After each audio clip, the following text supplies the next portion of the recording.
नमस्कार. स्वप्नील लॉ ट्युटरमध्ये मी श्वेता तुम्हा सर्वांचं पुन्हा एकदा स्वागत करते. तर आपण MSCITचे एक्झामचे क्वेश्चन्स बघितलेले आहेत, ते कशा प्रकारे येतात ते. तर आपले विंडोज 10वरचे क्वेश्चन झालेले आहेत, प्लेलिस्ट दिलेली आहे, त्याच्यामध्ये तुम्हाला पूर्ण क्वेश्चन्स मिळून जातील की ते कसे सॉल्व्ह करायचे. थेरी क्वेश्चन्स आपण घेणार आहोत लवकरच. तर बघा, MSCITची एक्झामचा जो इंटरफेस असतो तो कसा असतो ते आज आपण बघणार आहोत. तर तुम्हाला माहिती आहे की तुम्हाला थेरी आणि प्रॅक्टिकल असे दोन वेगवेगळे क्वेश्चन्स असतात. तर थेरीमध्ये तुम्हाला system software, system unit, input आणि output, secondary storages, internet, web आणि इलेक्ट्रॉनिक कॉमर्स आणि जनरल टॉपिक्स हे तुमचे पूर्ण थेरीचे टॉपिक्स असतात. त्याच्यानंतर प्रॅक्टिकलच्या टॉपिक्समध्ये तुम्हाला विंडोज 10 वर्डचे questions, Excel, PowerPoint, internet आणि इंटरनेट एक्सप्लोरर हे सगळे तुमचे प्रॅक्टिकलचे क्वेश्चन्स असतात. तर विंडोज 10 आणि वर्डचे क्वेश्चन्स आपले प्रॅक्टिकल क्वेश्चन्स झालेले आहेत. तर प्लेलिस्ट आहे, तुम्ही त्या प्लेलिस्टमध्ये जाऊन बघू शकता. मी खाली डिस्क्रिप्शनमध्ये लिंक पण देऊन देईल तुम्हाला त्या प्लेलिस्टची. तर बघा, सगळ्यात आधी तुम्ही जेव्हा सेंटरवर जाता तेव्हा तुमचं हॉल तिकीट तुम्हाला मस्ट आहे नेणं. तर बघा, तुम्हाला हॉल तिकीट नेल्यानंतर तुम्हाला त्याच्यामध्ये तुमचा एनरोलमेंट ID, जो काही तुमचा स्टुडंट ID असतो तो असेल तर तुम्हाला टाकायचा आहे. त्याच्यानंतर जे काही पासवर्ड असतात, कोऑर्डिनेटर पासवर्ड वगैरे, ते लोक स्वतः जे एक्झामिनर असतात तिथे घेणारे कंट्रोलर ते स्वतः टाकून देतात. त्यामुळे तुम्हाला फक्त तुमचा नंबर टाकायचा आहे. आणि समजा तुम्हाला काही अडचण आली, जसं आता बरेचसे वयस्कर लोक असतात की त्यांना व्यवस्थित दिसत नाही, तर तुम्ही त्यांना टाकून मागू शकता. तुम्ही फक्त त्यांना तुमची एक्झाम स्टार्ट केल्यानंतर काही हेल्प मागू शकत नाही, पण त्याच्याआधी तुम्हाला जे काही विचारायचं असेल तुम्ही विचारू शकता. ते लोक सांगतात तुम्हाला सगळ्या गोष्टी. त्याच्यानंतर तुमचा कॅमेरा व्यवस्थित सेट आहे का, तुमची कॅमेऱ्यामध्ये स्क्रीन दिसत आहे का, म्हणजे तुमचा चेहरा प्रॉपर कॅमेऱ्यामध्ये दिसत आहेत का, हे सगळं व्यवस्थित बघून घ्यायचं. आणि परत एक गोष्ट, काही लोक प्रश्न विचारतात की मॅडम तिथे कॅमेरे असतील का. तिथे कॅमेरे लावलेले असतात, पण तुम्हाला तुमची एक्झाम द्यायची आहे, तुम्हाला त्या कॅमेऱ्याशी काही देणं घेणं नाही आहे. ओके, तर आपण बघूयात की एक्झाम स्टार्ट केल्यानंतर तुम्हाला असा इंटरफेस तिथे दिसेल. तर बघा, इथे तुमचा काउंटडाऊन असेल, तुम्हाला वेळ इथे सुरू झालेली आहे, तुम्हाला 60 मिनिटं दिलेले असतात. ओके, 60 मिनिटं म्हणजे 1 तास. तर बघा, हे तुमचं जशी जशी वेळ संपत येईल तसा तसा हा काउंटडाऊन कमी होत जाईल. इथे जेव्हा तुमची वेळ संपत येईल तेव्हा तुम्हाला इथे पुन्हा 0 जाईल आणि एक्झाम तुमची ऑटोमॅटिकली बंद होऊन जाईल.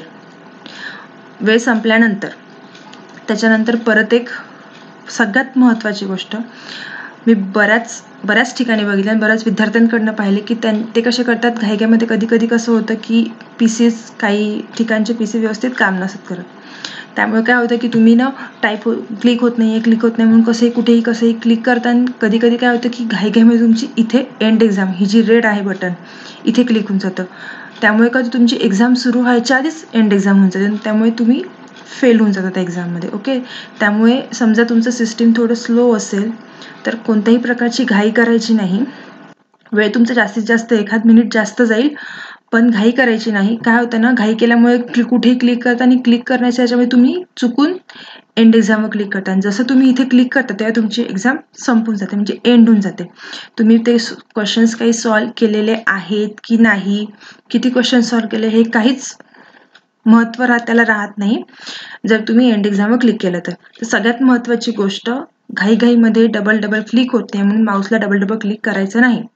ओके, म्हणजे इथे तुमचं क्लिक झालंच नाही, म्हणजे जोपर्यंत तुमचे पूर्ण क्वेश्चन सॉल्व्ह होत नाही आणि जेव्हा तुम्हाला वाटत नाही की माझी आता एक्झाम झाली आहे, मला आता माझा एक्झाम संपवायची आहे, बराच वेळ बाकी आहे, तुमची एक्झाम आधी झाली तर तुम्ही एंड एक्झाम करू शकता. पण तुमचे क्वेश्चन सॉल्व्ह करायचे राहिले आहेत, तुम्हाला ते सॉल्व्ह करायचे आहेत, त्यावेळी तुम्ही चुकूनही एंड एक्झामवर क्लिक करू नका. बऱ्याच विद्यार्थ्यांचं असं होतं की काय होतं ना, खूप म्हणजे काही PC बरेच स्लो चालतात. ओके, तर ते PC स्लो चालल्यामुळे तुम्ही क्वेश्चन ओपन होत नाही, तुम्ही डबल क्लिक करता, आणि करता काय होतं ना, चुकून तुमचं इथे क्लिक होऊन जातं. इथे एकदा क्लिक झालं की तुमची एक्झाम संपली. तुम्ही तिथे कितीही रडलात, कितीही काही, ते कोणीच काही करू शकत नाही, कारण की ती एक्झाम तुम्ही स्वतःहून एंड एक्झाम केलेलं असतं. ओके, हे महत्त्वाचं. त्यामुळे कधीही डबल क्लिक करायचं नाही, आरामात सावकाश सगळ्या गोष्टी करायच्या, हळूहळू करायच्या. जास्तीत जास्त तुमचा 1 मिनिट वाया जाईल, पण तुम्ही दुसऱ्या क्वेश्चनमध्ये कव्हर करू शकता. ओके, त्यामुळे ही महत्त्वाची गोष्ट की एंड एक्झामवर कधीही तुमची वेळ संपायच्या आधी किंवा तुम्हाला तुमचा पेपर सबमिट करायच्या आधी एंड एक्झामवर क्लिक करायचं नाही. ओके, हा तुमचा रेड अलर्ट आहे, ह्या कोपऱ्यात बिलकुल जायचंच नाही. ओके, नंतर आपण नेक्स्ट बघूया. इथे तुमचा जो काही कॅमेऱ्यामध्ये फेस असेल तो दिसेल, तुमचं नाव, एनरोलमेंट नंबर, अलर्ट कोड हा इथे दिसेल तुम्हाला. त्याच्यानंतर बघा, इथे ऑब्जेक्टिव्हचे क्वेश्चन्स आहेत आणि प्रॅक्टिकलचे क्वेश्चन्स आहेत. तर तुम्हाला प्रत्येक लेवल असते, लो लेवल, मीडियम आणि हाय अशा 3 डिफिकल्टीज लेवल तुम्हाला असतात. लो डिफिकल्टी लेवलमध्ये क्वेश्चन्स थोडेसे इझी असतात, मीडियममध्ये थोडेसे मीडियम आणि हायमध्ये थोडेसे अवघड क्वेश्चन्स असतात. आणि त्याच्यानंतर तुमचे नंबर ऑफ क्वेश्चन्स 50 आहेत. प्रत्येक क्वेश्चनला 1 मार्क आहे आणि तुम्हाला ऑब्जेक्टिव्हमध्ये पासिंग, आणि इथे कसं आहे ना, ऑब्जेक्टिव्ह आणि प्रॅक्टिकल हे दोन्ही तुम्हाला सेपरेट पास करायचं असतं. बऱ्याच जणांना माहीत नसतं, काही जण काय म्हणतात मी प्रॅक्टिकलमध्ये करून घेईन, पण तसं नाही आहे. तुम्हाला ऑब्जेक्टिव्ह आणि प्रॅक्टिकलमध्ये सेपरेट पासिंग करायचं आहे. म्हणजे तुम्हाला मिनिमम 6 ऑब्जेक्टिव्ह तुमचे बरोबर आले पाहिजेत, मिनिमम तुम्हाला 6 मार्क्स पाहिजे आणि प्रॅक्टिकलमध्ये तुम्हाला मिनिमम 14 मार्क्स पाहिजे, तेव्हा तुम्ही पास होऊन जाता. आणि त्याच्यापेक्षा चांगले जास्त मिळत असेल तर उत्तमच. ओके, त्याच्यानंतर बघा इथे तुम्हाला प्रत्येक लेवलला 6, 6, 3 म्हणजे लेवल 1 म्हणजे लो डिफिकल्टीला 6 क्वेश्चन्स आहेत, त्याच्यानंतर मीडियमला 6 क्वेश्चन्स आहेत आणि हाय डिफिकल्टीमध्ये तुम्हाला ऑब्जेक्टिव्हचे 3 क्वेश्चन्स आहेत. तसंच प्रॅक्टिकलमध्ये तुम्हाला लो डिफिकल्टीला 14 क्वेश्चन्स आहेत, मीडियम डिफिकल्टीला 14 क्वेश्चन्स आहेत आणि हाय डिफिकल्टीला 7 क्वेश्चन्स आहेत. तर हे टोटल 15 आणि हे टोटल 35 अशा प्रकारे तुम्हाला ऑब्जेक्टिव्हसाठी 6 आणि प्रॅक्टिकलसाठी 14 असे मार्क्स घ्यायचे आहेत, म्हणजे सेपरेट सेपरेट. ओके, म्हणजे 50 पैकी नाही म्हणता येणार आपल्याला, 15 पैकी कमीत कमी 6 आणि 35 पैकी कमीत कमी आपल्याला 14 असे मार्क्स आपल्याला घ्यायचे आहेत. त्याच्यानंतर बघा हे आहे तुमचं लो डिफिकल्टी लेवल. ऑब्जेक्टिव्हचे 6 क्वेश्चन्स इथे दिलेले आहेत, त्याच्यानंतर प्रॅक्टिकलचे असे क्वेश्चन्स दिले आहेत. तुम्ही जसं इथे क्लिक कराल ना तसे तुमचे क्वेश्चन्स खाली येतील. बघा तुम्ही इथे क्लिक केलं ऑब्जेक्टिव्ह, इथे रेड दिसत आहे म्हणजे तुम्ही आता सध्या ऑब्जेक्टिव्हच्या क्वेश्चन्सवर आहात, लो डिफिकल्टीच्या. त्याच्यानंतर इथे क्लिक केलं मी, तुम्ही प्रॅक्टिकलच्या क्वेश्चन्सवर आहात, लो डिफिकल्टीच्या. सेम इथे क्लिक केलं, मीडियम डिफिकल्टीचे ऑब्जेक्टिव्हचे क्वेश्चन्स तुम्हाला इथे दिसतील. त्याच्यानंतर इथे मीडियम डिफिकल्टीचे प्रॅक्टिकलचे क्वेश्चन्स तुम्हाला इथे दिसतील. त्यानंतर इथे आहेत हाय डिफिकल्टीचे ऑब्जेक्टिव्ह क्वेश्चन्स, सेम हाय डिफिकल्टीचे प्रॅक्टिकल क्वेश्चन्स. तर तुम्हाला कोणते क्वेश्चन सॉल्व्ह करायचे आहात इथे तुमच्यावर डिपेंड आहे, पण माझ्या मते तुम्ही आधी लो डिफिकल्टीचे क्वेश्चन सॉल्व्ह केलेत तर तुमचा वेळ वाचतो. काय होतं ना, मग आधी तुम्ही हाय डिफिकल्टी किंवा मीडियम डिफिकल्टी सॉल्व्ह केलेत तर मग ते थोडा वेळ घेतात आणि मग जेव्हा एकदम पेपर संपत येतो तुमचा त्यावेळी तुम्ही लो डिफिकल्टीच्या लेवलवर येता आणि त्यामुळे काय होतं ना की घाईघाईमध्ये तुमचे जे सोपे सोपे क्वेश्चन्स असतात ते चुकून जातात. त्यामुळे आधी लो डिफिकल्टीवरचे क्वेश्चन सॉल्व्ह करून घ्यायचे. आणि बघा काय होतं ना की तुम्हाला समजा हा क्वेश्चन येत नाहीये तुम्हाला, तर तुम्ही नेक्स्ट क्वेश्चन सॉल्व्ह करू शकता, तो पेंडिंग पडेल, तर तुम्हाला नंतर पुन्हा दिसणार आहे. त्यामुळे समजा तुम्हाला पहिला क्वेश्चन येत नाही तर तुम्ही खाली इथे ॲरो खाली क्लिक करून किंवा इथून तुम्ही माऊस ड्रॅग करून खाली पण येऊ शकता आणि क्वेश्चन तुम्ही बघू शकता की तुम्हाला कोणते क्वेश्चन सॉल्व्ह करायचे आहेत ते. तर असं जरुरी नाही आहे की तुम्ही पहिल्यापासूनच नंबरपासून स्टार्ट केलं पाहिजे. तुम्ही डायरेक्टली क्वेश्चन नंबर 6 पण अटेंड करू शकता, क्वेश्चन नंबर 3 पण अटेंड करू शकता. जो काही तुम्हाला क्वेश्चन्स इझी वाटत असेल ते क्वेश्चन्स तुम्ही अटेंड करू शकता. आणि जे क्वेश्चन्स तुम्ही अटेंड नाही केले, सबमिट आन्सर नाही करायचं, फक्त क्वेश्चन तुम्हाला समजा आता आपण बघूयात हा पहिला क्वेश्चन आहे. आता हा क्वेश्चनचा आन्सर तुम्हाला येत नाही आहे तर तुम्ही डायरेक्टली सेकंड क्वेश्चन इथून ॲरो क्लिक करून खाली येऊन तुम्ही directly second question click answer solve करू शकता. नंतर तुम्हाला इथे सबमिट आन्सर करायचं आहे. ज्यावेळी तुम्ही इथे क्लिक करा त्याच्यात तुम्हाला आन्सर सबमिट करायचं आहे. ओके, समजा तुम्हाला हा क्वेश्चन नाही सोडवायचा तर आन्सर सबमिट करायचं नाही. आपण नेक्स्ट क्वेश्चन घेऊया, नेक्स्ट क्वेश्चन बघायचा आणि नेक्स्ट क्वेश्चनचा आन्सर आपण सेंड करूया. आणि बघा कधी कधी काय होतं ना, आता समजा आता हा क्वेश्चन आहे, ओके आपण हा क्वेश्चन बघूया. आता ह्या क्वेश्चनमध्ये कसं झालंय ना, पासवर्ड टाकल्यानंतर कीबोर्डवर कोणती की दाबणार. आता बघा पासवर्ड टाकल्यानंतर कोणती की दाबणार. आता बऱ्याच जणांना कळत नाही की हे काय दिसत आहे, छोटे छोटे दिसत नाही. तर काय करायचं ना, समजा आता हा क्वेश्चन आहे, इथे तुम्हाला नुसतं माऊस न्यायचं आहे. तुम्ही जसं इथे माऊस नेलं तुम्हाला इथे स्क्रीन दिसेल बघा. ओके बघा सेकंड याच्यावर माऊस नेला तुम्हाला अशी स्क्रीन दिसेल. इथे जे काही छोटे छोटे क्वेश्चन्स असतात जे दिसत नाही त्याच्यावर नुसतं माऊस घेऊन जायचं, तुम्हाला ते आजूबाजूला दिसतं बघा, इथे दिसत आहे. ओके, अशा प्रकारे आपल्याला बाजूला स्क्रीन दिसते, इथे नेल्यानंतर स्क्रीन दिसेल. ठीक आहे, अशा प्रकारे क्वेश्चन्स आहेत. आता बघा हे ऑब्जेक्टिव्ह तुम्हाला क्लिक करायचे आणि सॉल्व्ह करायचे असतात, सबमिट आन्सर करायचं. खालीलपैकी कोणते पॉइंटिंग डिव्हाइस म्हणजे दर्शक उपकरण आहे. तर बघा कीबोर्ड, त्याच्यानंतर खाली येऊयात आपण. आता कसं आधी आपण क्वेश्चन सॉल्व्ह नाही करत ना, मग डबल खाली यावं लागत आहे. माऊस बघा इथे क्लिक केलं माऊस दिसत आहे. अशा प्रकारे आपण बघू शकतो खाली खाली येऊन.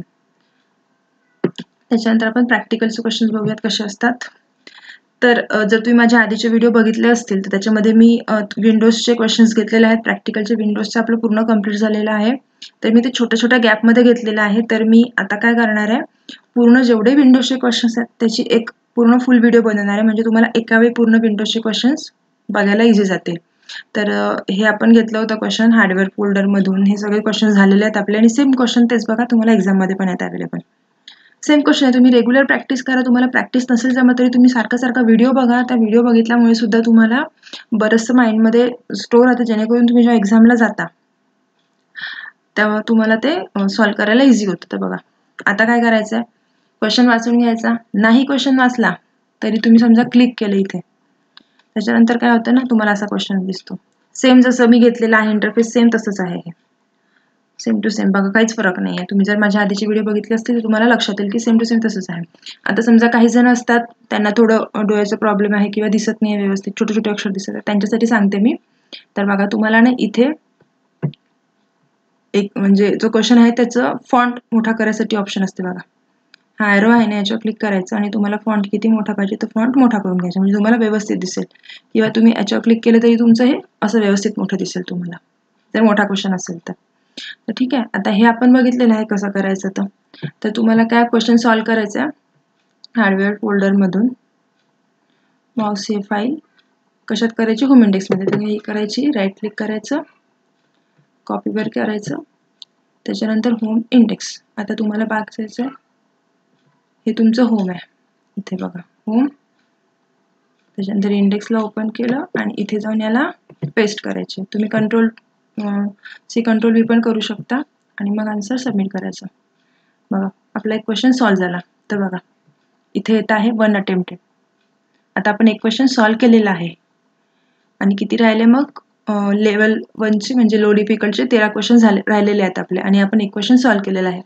तर अशा प्रकारे बघा इथे आपल्याला टाइम पण दिसत आहे की आपला किती वेळ, आता मी किती वेळ जेव्हापासून स्टार्ट केली तर कमीत कमी आता मी 5-10 मिनिटं बोललेली आहे. तर बघा माझा तेवढा टाइम ऑटोमॅटिकली मायनस झालेला आहे. तर तुमचं एक्झाममध्ये पण असंच राहील, जेवढा तुम्ही वेळ घ्याल तेवढा तुमचा टाइम ऑटोमॅटिकली मायनस होत जाईल.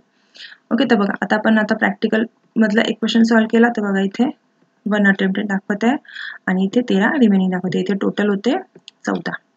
तर असंच तुम्हाला मीडियम लेवलचे पण क्वेश्चन्स तुम्ही सॉल्व्ह करू शकता. प्रॅक्टिकलसाठी सेम तसंच आहे.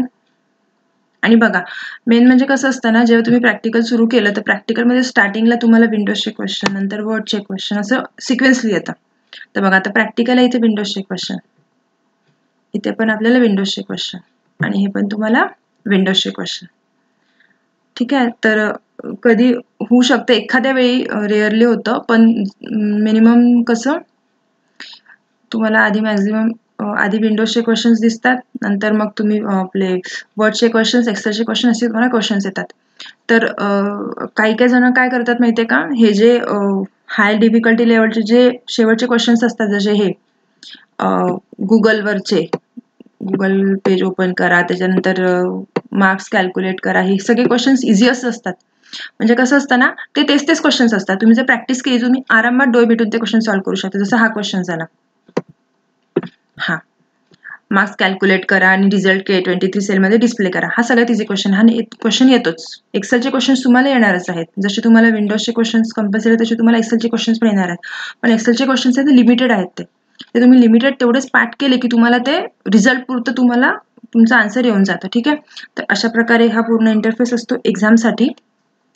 तर आपण जसे आपले प्रॅक्टिकलमधले आपले विंडोजचे झाले, तर प्रॅक्टिकलमधले आपल्याला विंडोजचे आपण हाय लेवल, लो लेवल आणि मीडियम लेवल तिन्ही प्रकारचे क्वेश्चन्स घेतलेले आहेत. तुम्ही माझे व्हिडिओ बघू शकता आधीचे. आणि आपण लवकरच ऑब्जेक्टिव्हचे क्वेश्चन्स कसे सॉल्व्ह करायचे, ऑब्जेक्टिव्हच्या क्वेश्चन्सचे आन्सर काय काय आहेत ते पण बघणार आहोत. तर धन्यवाद.